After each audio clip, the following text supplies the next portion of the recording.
The forum runs all day today, May 5th, and all day tomorrow, May 6th, back to back with the OECD Ministerial Council meeting on the 6th to the 7th of May. And during the week, the OECD is also hosting B20 meetings and a G20 seminar.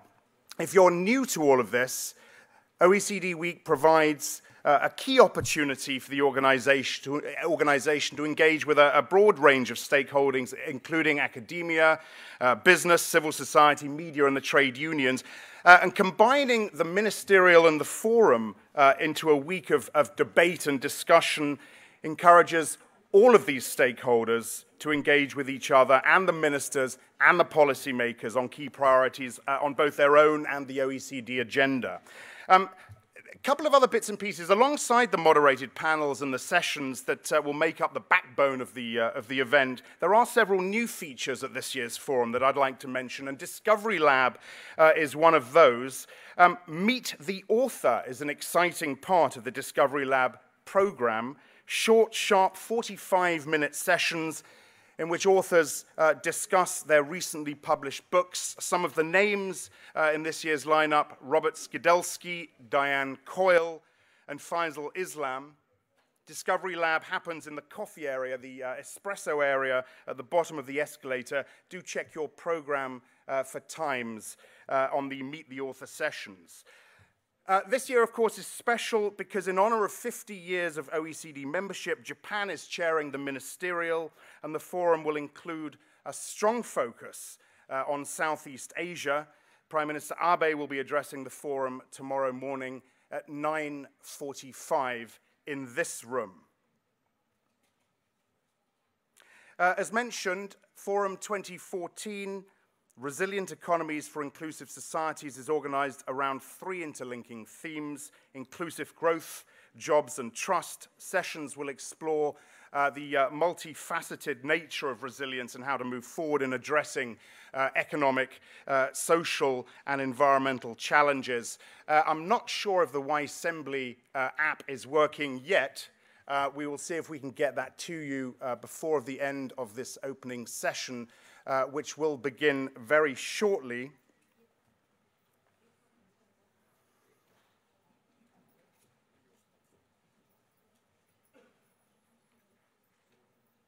Do please bear with us just for a few moments. We will begin the opening session in just a few moments.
Ladies and gentlemen, please welcome to the stage our host, the OECD Secretary-General Angel Gurria, Alenka Bratušek, the Prime Minister of the Republic of Slovenia, and Jason Furman, Chairman of the White House Council of Economic Advisors.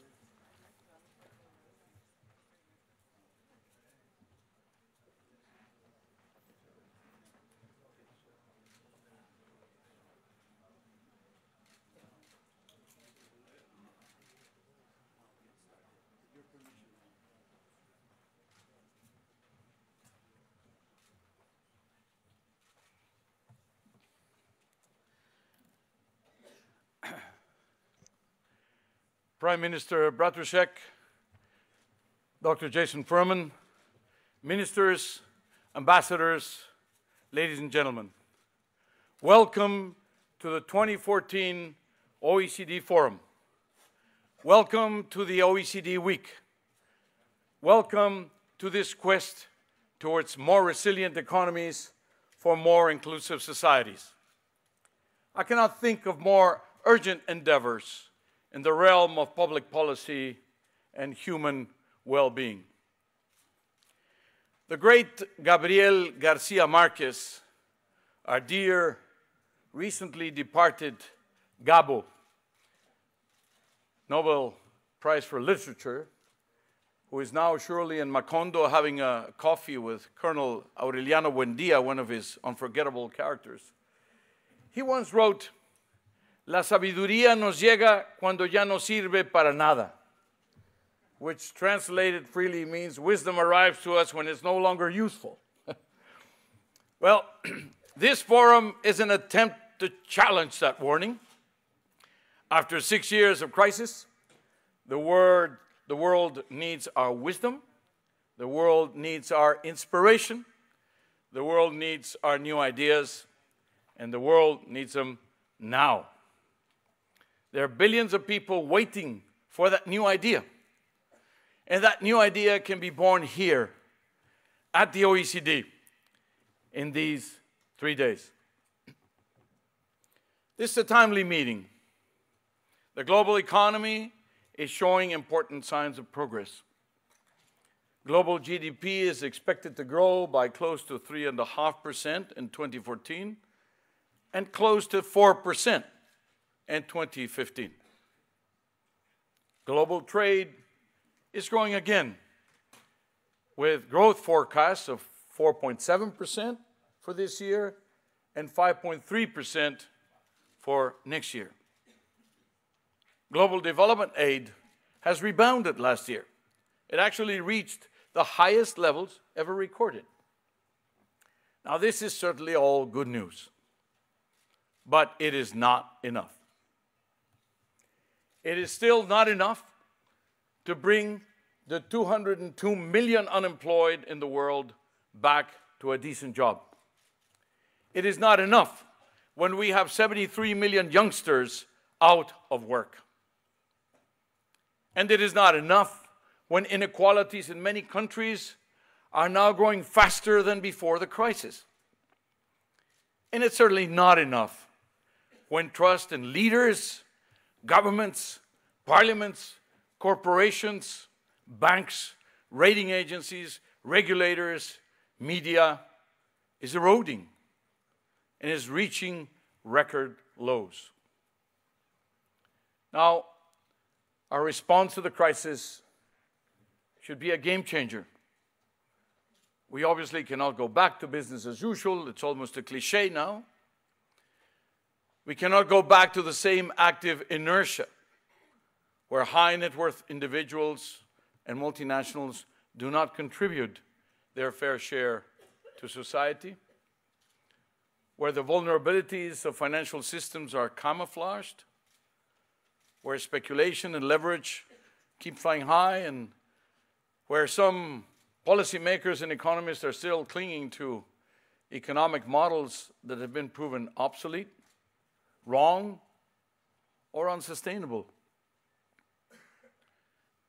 It is time to imagine a new type of growth focused on the well-being of people, on the benefits of equitable societies, on the trade-offs and complementarities of different policies in favor of human progress. I'm talking about what we at the OECD call inclusive growth, one of the three main topics of this forum, and a central discussion issue in our 2014 Ministerial Council meeting. Now, what do we mean by inclusive growth?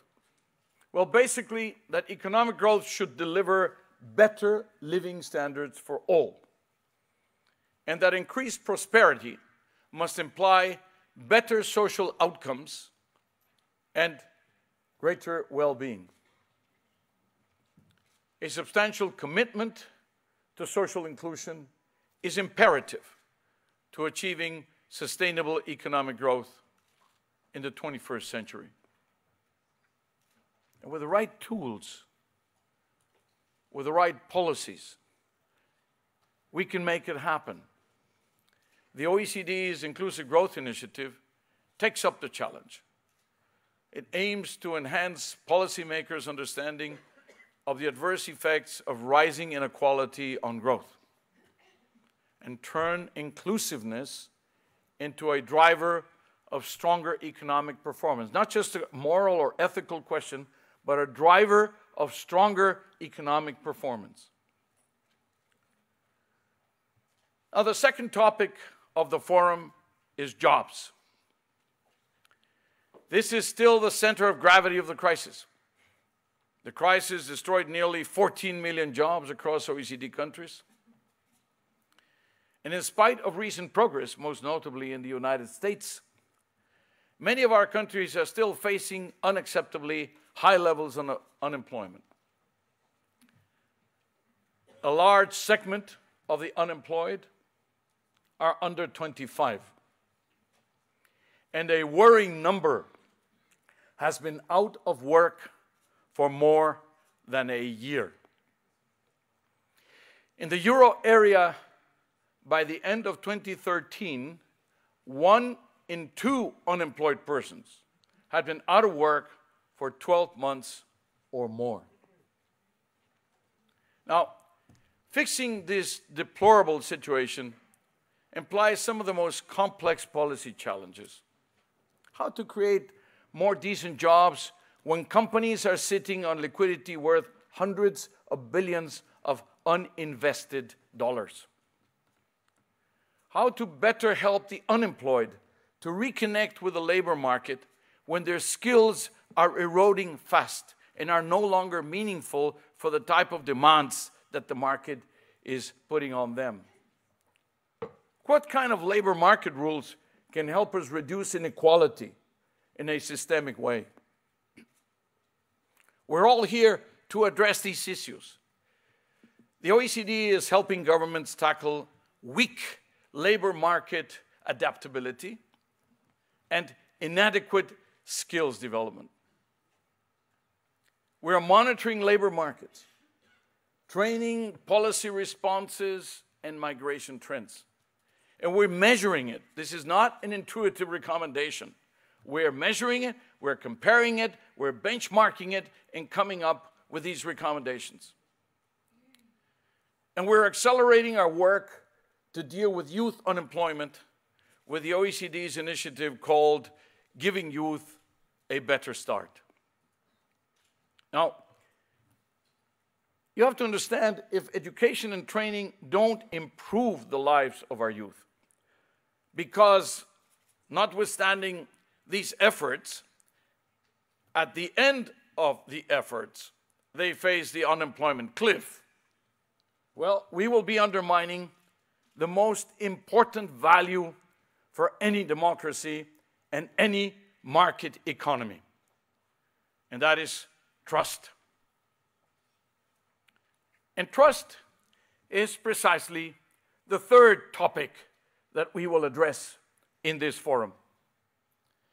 One of the heaviest legacies of the crisis is the erosion of public trust to historically low levels. The 2014 Edelman Trust Barometer puts global trust in governments at 44%,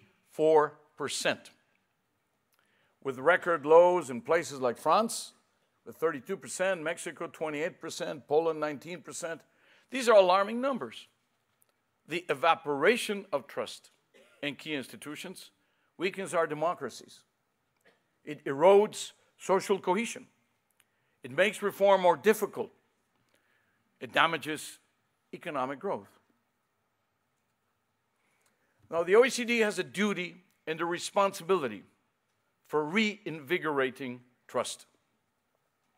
This forum will give us the opportunity to test and enrich our work on key areas for public trust, like open and inclusive government, fair and transparent tax rules, anti-corruption policies, financial regulation, long-term investments, particularly for infrastructure.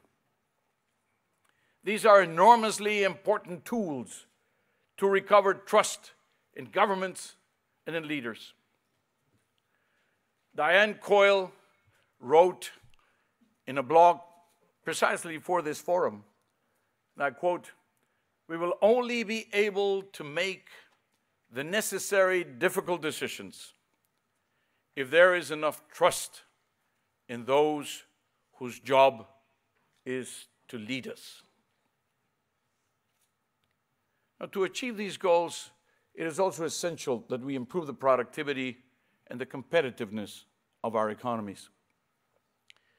This is why we're also dealing with the overhauling of the tax systems, the better understanding of global value chains, the role of knowledge-based capital, and the transition to greener economies.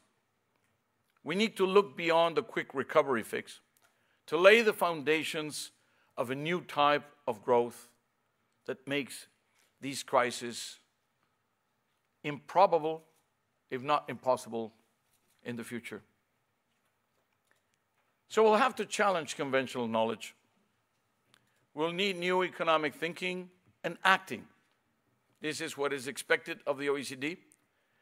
And this is why the OECD has launched its New Approaches to Economic Challenges initiative, or NAEC, to revise our economics, to question the established models, improve our policy advice, to do better our job of supporting you, the member countries, and a growing number of key partners. After all, what is the point of economics if not to improve people's lives? What's the point of economic policy if not to build more inclusive, more harmonious societies? What is the value of international cooperation if not to share our knowledge to raise the living standards of the most vulnerable? Sometimes the simplest questions like these will generate the most important, biggest truths. So, Prime Minister, Dr. Furman, ladies and gentlemen, please join me in thanking all the people that have made this encounter possible. The sponsors, the speakers, the moderators, the interpreters, the media partners, the technicians, the cameramen and women, the photographers, all the OECD staff, and all the OECD members who have worked day and night to have everything ready today. Thanks also to the Japanese chair of the MCM, who has also been present and supportive of this undertaking. Let's make the most of this OECD week. Let's help our countries build more resilient economies and more inclusive societies. I encourage you to actively participate in our panels, in our idea factories, in our discovery lab, and in the new edition of the Better Life Index. Feel free. Speak out. Dare to get it wrong. Get it right. Get it. Let's prove Garcia Marquez wrong. Let's make wisdom count today. Have a great forum, and thank you.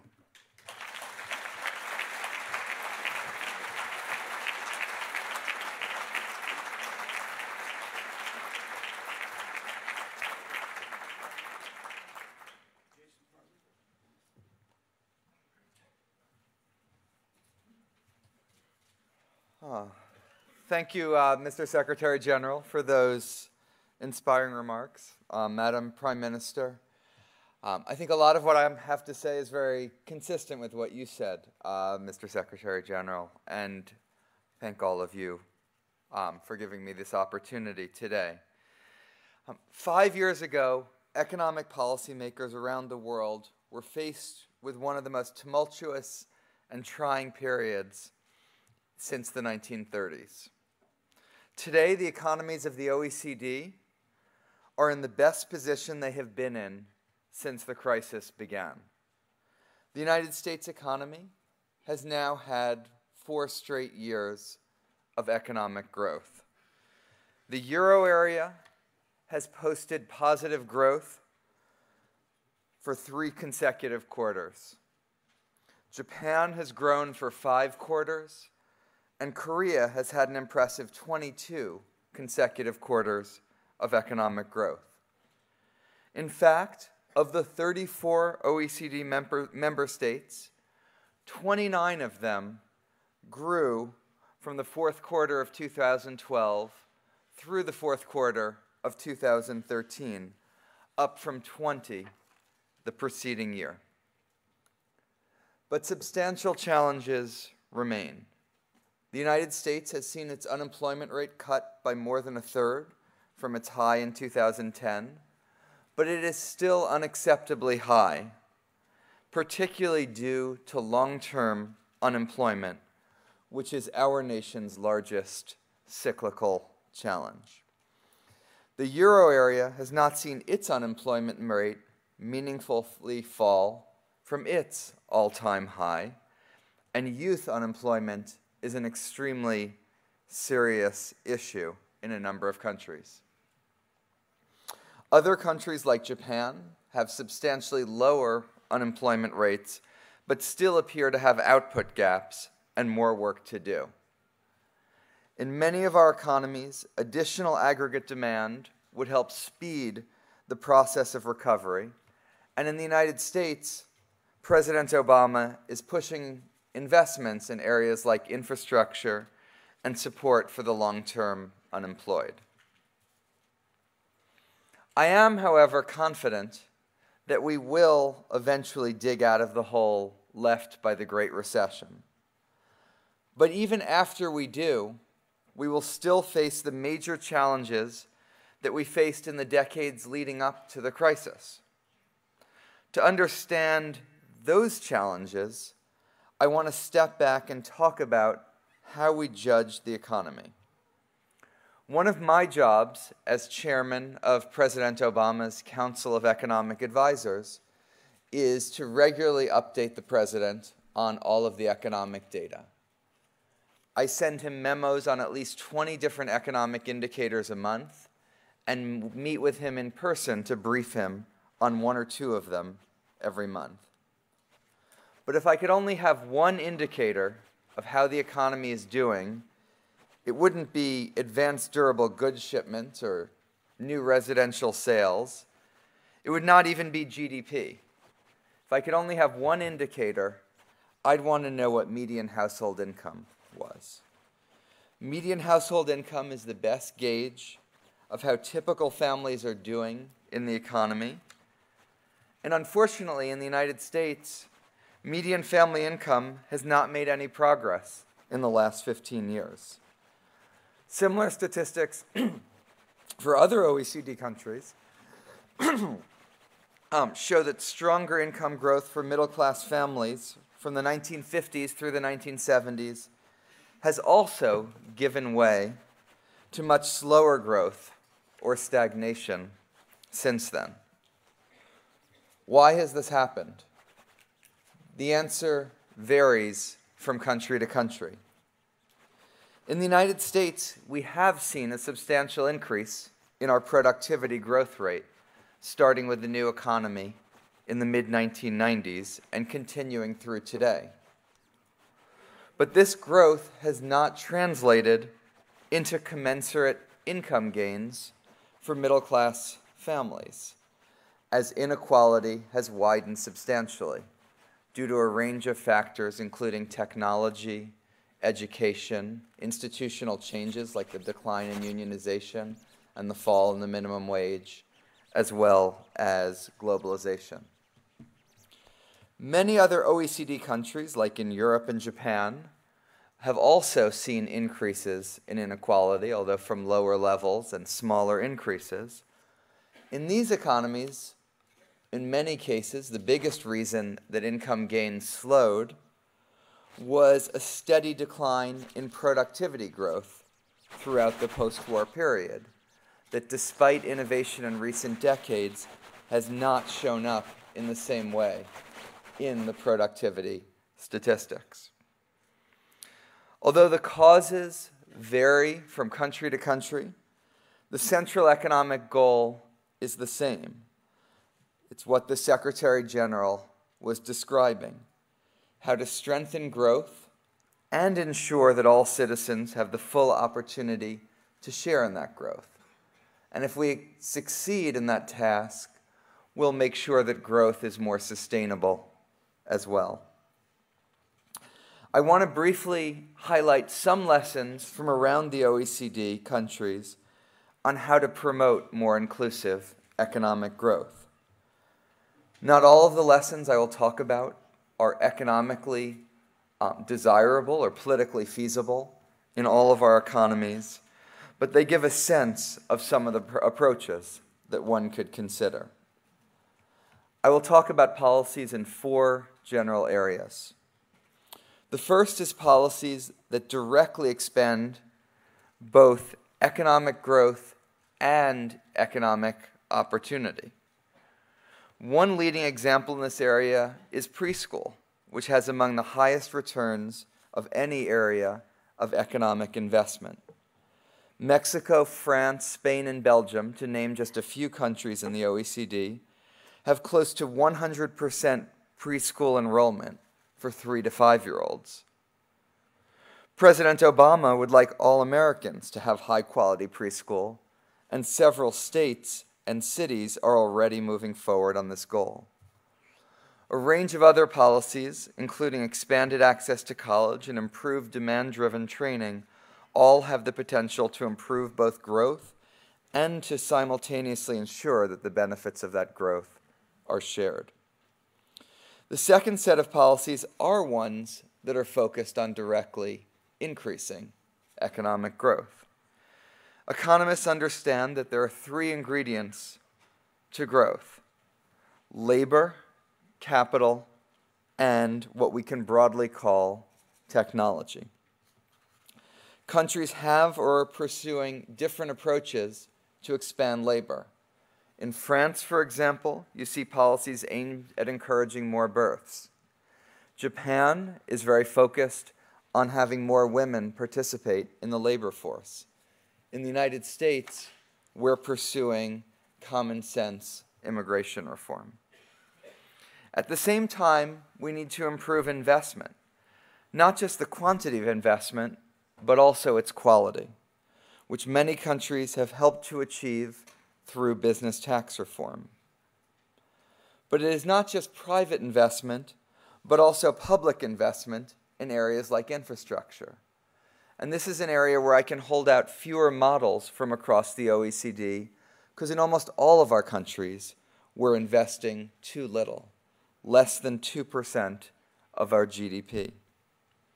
Some countries, however, have successfully demonstrated how to leverage private capital for investments in infrastructure, including the European Investment Bank, the United Kingdom, and Canada. And Australia has placed a great deal of emphasis in recent years on improving its already very advanced public-private partnership model.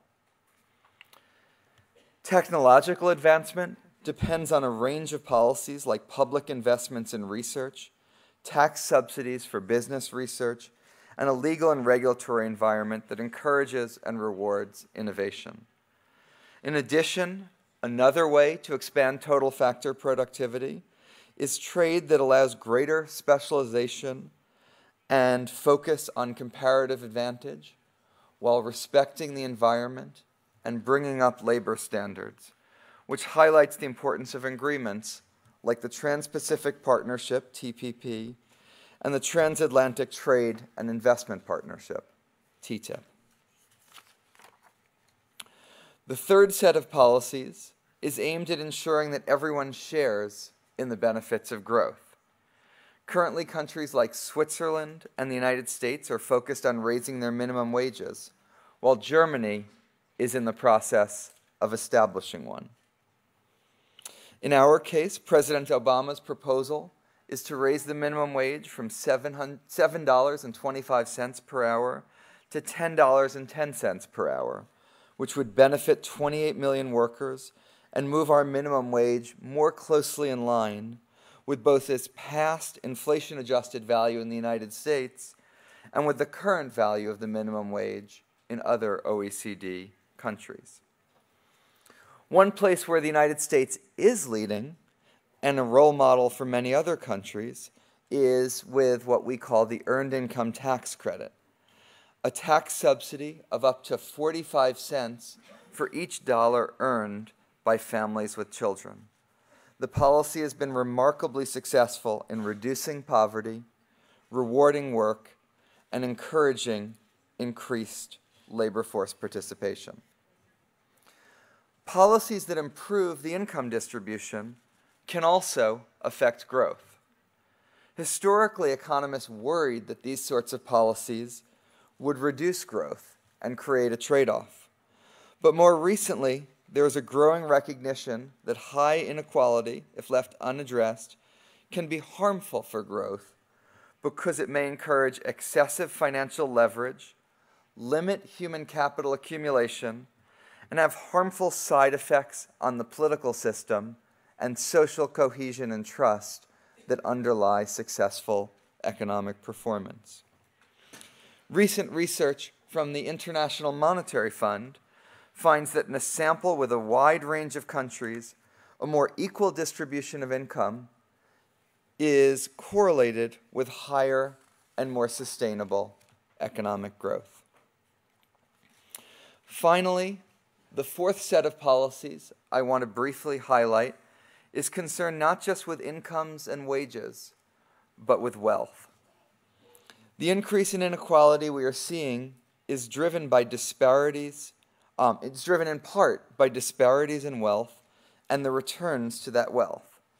That is especially true, at least in the United States, at the very top of the income distribution, like the top 1/10 of 1% or 1/100th of 1% of households. One way to address wealth is with taxes at the individual level, and the United States has raised taxes for high-income households on capital gains and dividends, and has also increased the tax rate on very large estates.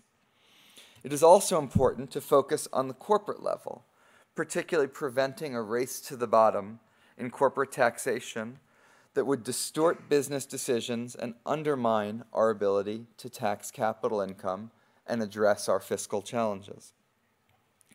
The base erosion and profit shifting process, BEPS, at the OECD, which the G20 has endorsed, is particularly important in this regard. But it is just as important for our concern about wealth to focus on what we can do to help middle-class families accumulate wealth. And in recent years, a number of countries, including Italy, New Zealand, the United Kingdom, and the United States, have all started to take advantage of the fact taught to us by behavioral economics that automatic enrollment and other sensible default options can make a large contribution to increasing retirement security and wealth creation. To conclude, I am optimistic. OECD countries have a lot of potential for productivity growth. We have a lot of low-hanging fruit in terms of policies that can both reduce inequality and increase economic growth. And these policies would promote the type of inclusive growth that would manifest itself in higher incomes for typical families, lower poverty rates, and broader, more inclusive growth. I can tell you that the administration in the United States is very focused on all of these areas, and I'm hoping that we can work together to draw lessons from each other's experiences and to cooperate on economic policies that would help advance all of these important goals. Thank you.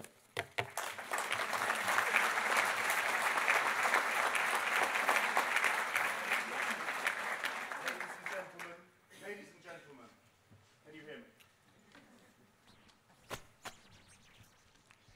Ladies and gentlemen, I'm delighted to introduce the Prime Minister of the Republic of Slovenia, Alenka Bratušek.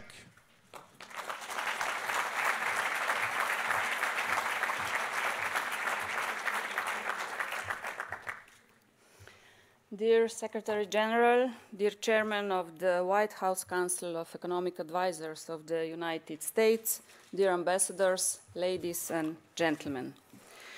It's a great pleasure for me to participate in the opening of the OECD Forum 2014 here in Paris at the OECD. It is an honor for my country to be the Vice Chair of this year's Ministerial Council meeting, bringing ministers together to discuss resilient economies and inclusive societies, empowering people for jobs and growth.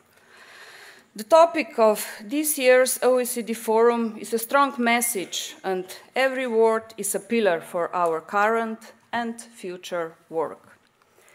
Resilience of economies is the ability to recover quickly and to be flexible enough to properly adapt to the rapidly changing environment. Resilience can also be understood in the context of building a more solid path towards sustainable economic growth that will make our societies better in the long term.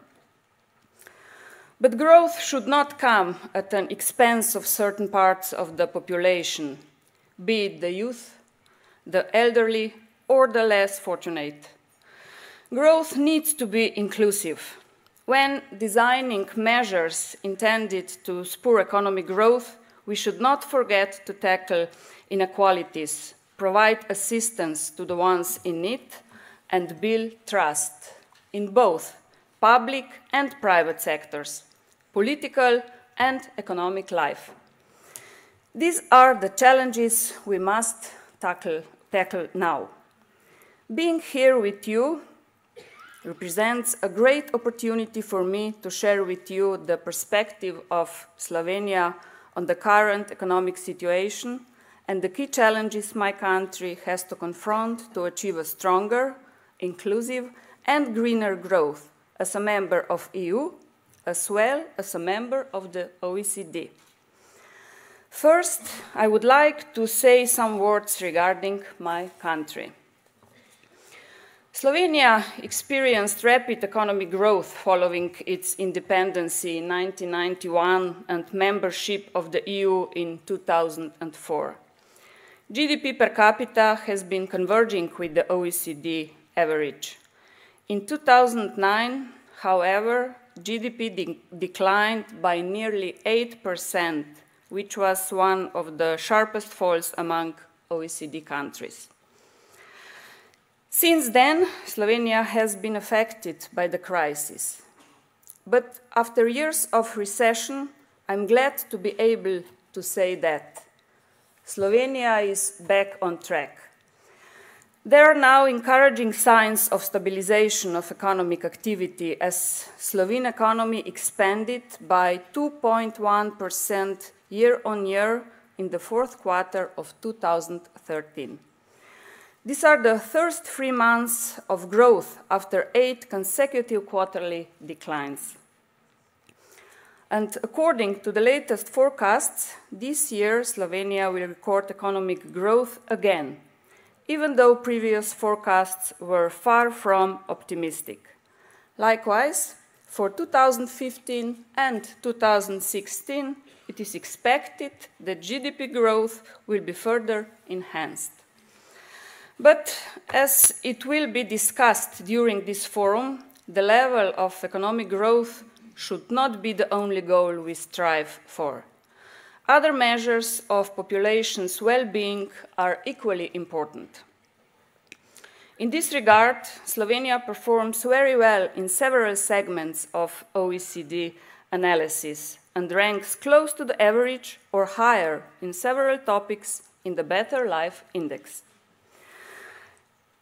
Relative poverty in Slovenia is below EU and OECD average. Slovenia has one of the most equal societies among the OECD members. The unemployment rate is below EU average. Income inequality is relatively low, and Slovenia has smaller employment gender gap than EU average. Overall, the education system fares well by international comparison. Slovenia has one of the highest shares of the population aged 25 to 64 to have completed at least upper secondary education and ranks high in international educational achievement tests. But regardless of these positive aspects, there are great challenges that need to be addressed. The central economic challenge facing Slovenia is to boost the productivity and competitiveness of our economy and to retain the level of welfare state while consolidating its fiscal position.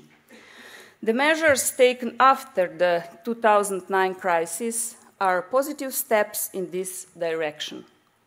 But our work is far from over, and we still need to become more resilient. And at the same time, we should not forget to be inclusive. Within the overall focus on inclusive growth, this forum and the ministerial meeting 2014 is putting the finger on two main challenges the OECD economies, including Slovenia, face: young people and the aging population.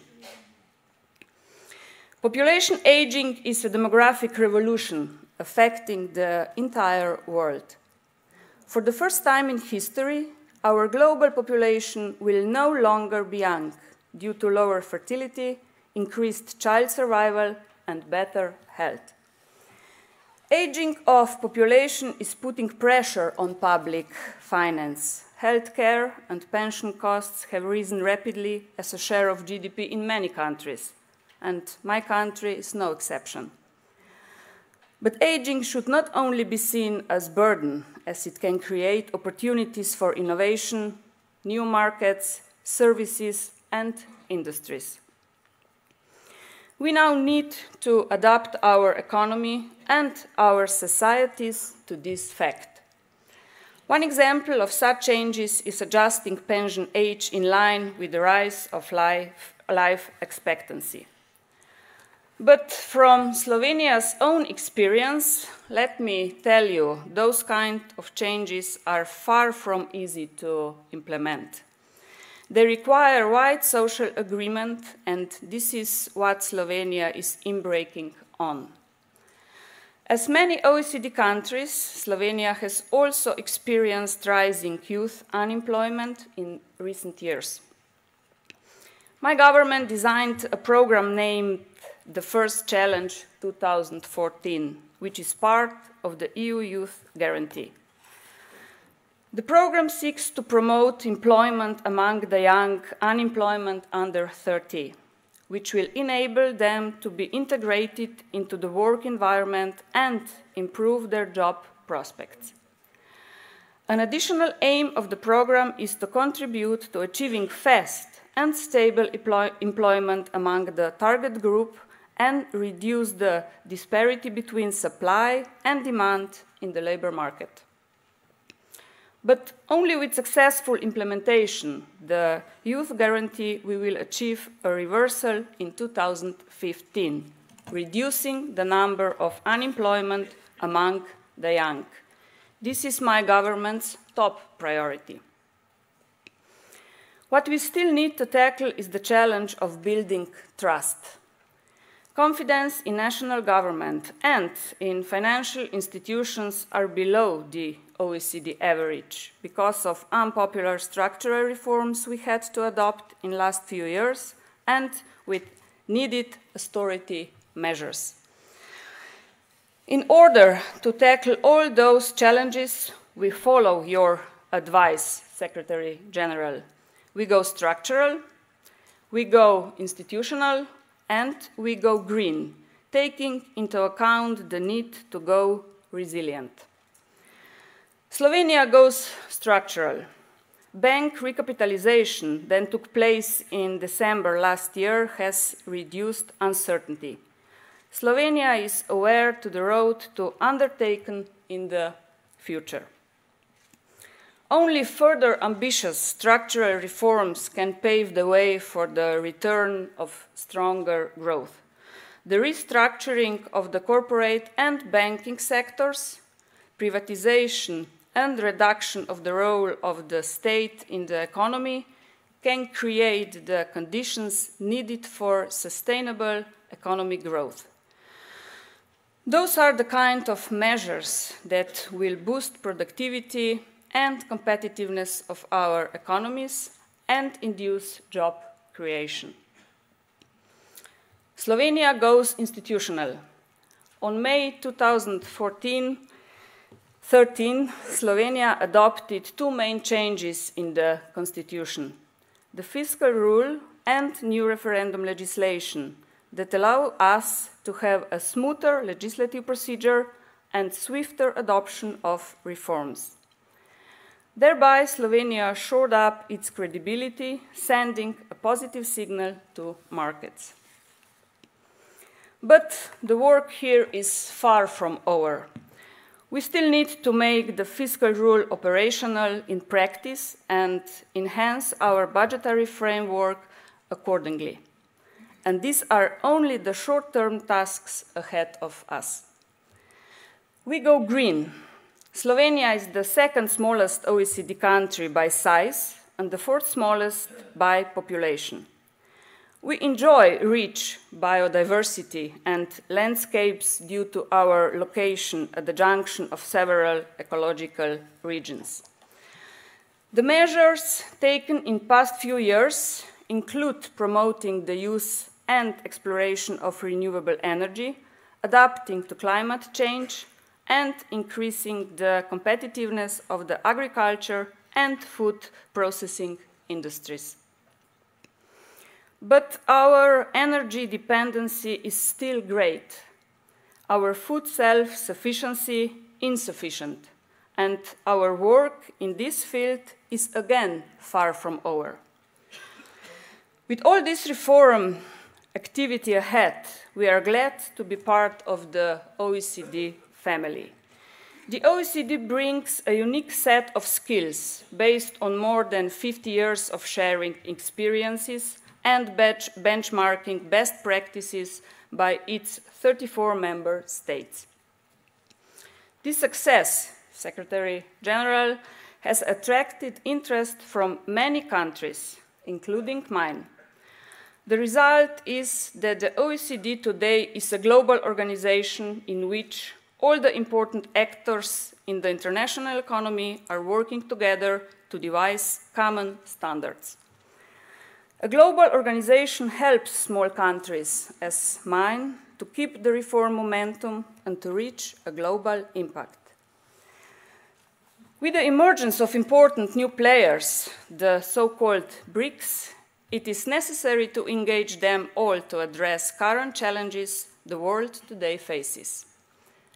Ladies and gentlemen, the crisis showed the importance of policy frameworks to be flexible and adaptable to shocks. More broadly, it put an end to the belief that advanced economies had achieved sufficient resilience to avoid systemic crises and highlighted how the exposure of governments to the problems of the financial sector was seriously underestimated. Being resilient involves understanding the sources of risks and opportunities and being better prepared to cope with uncertainty, but also reducing the exposure of our economies, societies, and institutions to shocks, withstanding them better when they happen, and learning from the experience to be able to bounce back stronger than before. I hope we learned our lessons and move on to a stronger, a more resilient, and an inclusive society building on trust. Ladies and gentlemen, although these are my last days as a Prime Minister, I can proudly say that my government put Slovenia back on track. Thank you.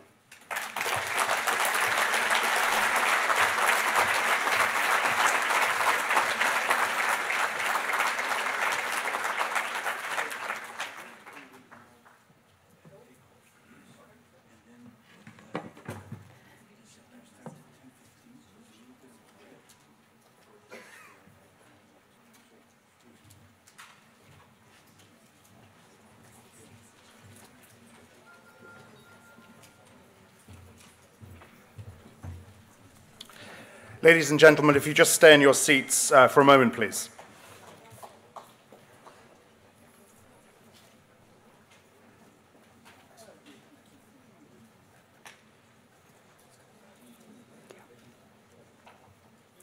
I spent so long at the top of this outlining the Y Assembly poll and how to use that. I do want to try and bring you a result of what we did at the start, and I believe that's going to be put up now. There you go.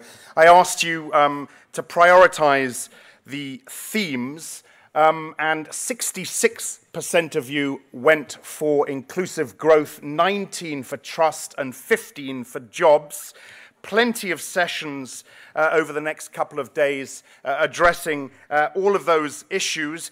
We're going to take a coffee break now. The sessions will resume in about 15 minutes. There will be a gong alerting you to that. There are 3 sessions running concurrently in different halls, so do please double check where you are headed next. We will see you shortly.